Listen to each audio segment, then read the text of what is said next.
नील हमेशा से शहर की भाग दौड़ से तंग आ चुका था। वह अपने दोस्त विवेक के कहने पर एक छोटे से गांव रुद्रपुर में कुछ दिनों के लिए सुकून ढूंढने आया था। गांव सुंदर था, चारों ओर हरियाली और शांत माहौल, लेकिन गांव वालों के चेहरे पर अजीब सा भय झलकता था। नील ने इस पर ज्यादा ध्यान नहीं दिया। एक दिन गांव के बुजुर्ग रामदीन चाचा ने उसे समझाया, यहाँ रात में बाहर मत जाना, परछाई का खेल मत खेलना। नील हंसा और मजाक में कहने लगा, चाचा, परछाई भी क्या किसी का पीछा करती है? चाचा का चेहरा गंभीर हो गया। इस गांव में हर परछाई अपना सच बताती है, लेकिन एक परछाई ऐसी है जो इंसान का पीछा नहीं छोड़ती। उससे बचकर रहना। नील को लगा कि यह महज किसी पुराने गांव की कहानी होगी, लेकिन असली डर तो अब शुरू होना था। नील अपने कमरे में था। रात के 12 बजे का समय था। वह बालकनी में खड़ा होकर चांदनी रात का आनंद ले रहा था। तभी उसने देखा कि उसकी परछाई अजीब तरह से दीवार पर हिल रही थी, जैसे किसी और की परछाई उसमें मिल रही हो। पहले उसने इसे अपनी थकान समझा, लेकिन जैसे ही वह अंदर जाने लगा, उसे अपने पीछे किसी की आहट सुनाई दी। कौन है? नील ने पूछा। कोई जवाब नहीं आया।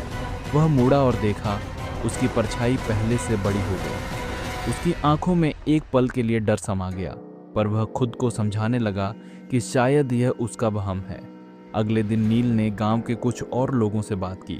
उन्होंने भी परछाई की कहानी बताई। इस गांव में जिसने भी इस परछाई को देखा है, उसका जीवन बदल गया। वह परछाई हर समय उनके साथ रहती है और अंत में क्या? नील ने अधीरता से पूछा। वह इंसान गायब हो जाता है। नील ने इसे गंभीरता से नहीं लिया। उसने सोचा यह किसी तरह की अफवाह है, लेकिन उस रात कुछ और भयावह होने वाला था। उस रात नील ने महसूस किया कि उसकी परछाई केवल रोशनी में नहीं, बल्कि अंधेरे में भी दिख रही थी। वह जहां भी जाता, परछाई उसके आगे पीछे होती। नील ने कमरे का सारा सामान उलट पलट दिया, लेकिन कोई भी असामान्य चीज नहीं मिली।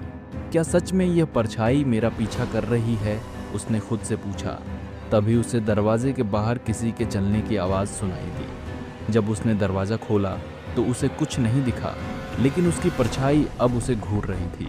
यह परछाई अब उसकी अपनी नहीं लग रही थी। इसकी आंखें चमक रही थीं। नील अब गांव छोड़ने का मन बना चुका था। उसने तुरंत विवेक को फ़ोन किया और कहा, मुझे यहाँ से निकलना होगा, यह जगह ठीक नहीं है।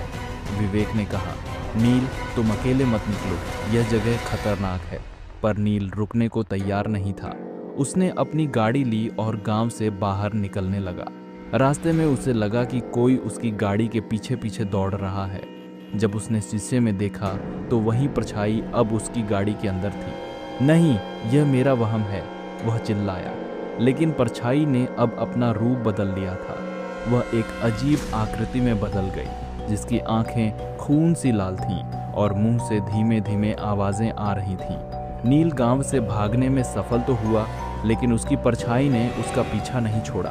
अब वह जहां भी जाता, परछाई उसके साथ रहती।